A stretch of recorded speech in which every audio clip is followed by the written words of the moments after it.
Duffy. Gentleman from Wisconsin is recognized for 3.5 minutes. Thank you, Mr. Speaker, and I want to thank Chairman Henschling for all his good and relentless hard work on this bill. I appreciate his tenacity. I want to thank Mr. Blumenauer for the comments that he just made. Now, the two of us had not worked together on a lot of issues, but this is one we saw eye to eye, and through Flood, I think we've seen a lot of common ground and built a friendship together. I actually promised I was going to wear a bike today, and I haven't kept my promise. Later today, I wear that, Mr. Blumenauer. But I want to talk about the debate we've had here today. This has been an effort at bipartisanship. On the Republican side, I've worked with Graves and Scalise and Zeldin and King and Lobiondo and MacArthur, trying to bring in their concerns to this legislation. On the Democrat side, I've worked with Mr. Scott. I've worked with Ms. Maloney, Ms. Velazquez, all concerned about the Northeast and the Sandy reforms that were necessary to learn the lessons. We've included those reforms in this bill. I've sat down countless hours with the ranking member. She shared her phone number with me. She left me at the dance, though, because before this thing was done, she walked away. We've tried to get a bipartisan bill. We've worked on this thing together, so to say something other than that's just not fair. It's not right.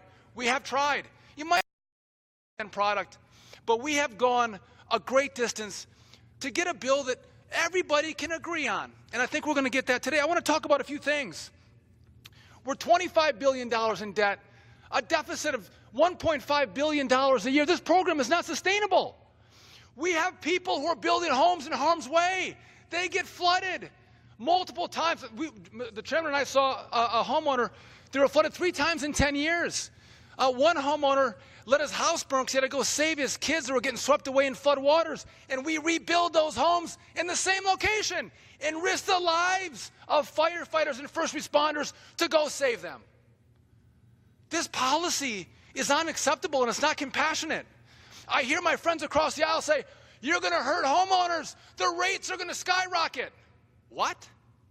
On average, for a year, the price of flood insurance, on average, will go up $20.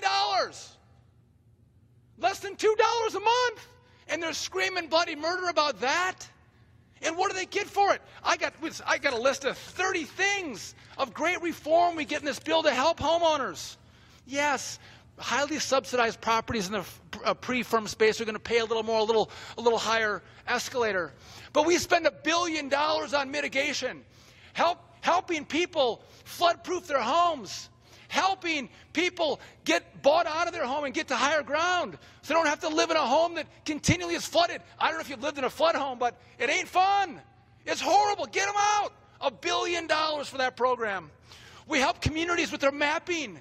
We give them options to map, and we give them an appeals process in their mapping. Great reform. We set up a private market. Now, you don't have to take the private market, but you have an option to get a private plan that might have a better rate than the government offers you. A choice, God forbid a choice, that gives you a better price. And by the way, when we get the private market in, we offload our risk to the private sector. So when a disaster hits Texas or Florida, it's not just the taxpayers that bear all the burden. We have private companies in play. That's a great thing. This is a good bill. This is a bipartisan bill. Let's stand together and reform a program to help the homeowner and our national debt. I yield back. Gentleman's time's expired.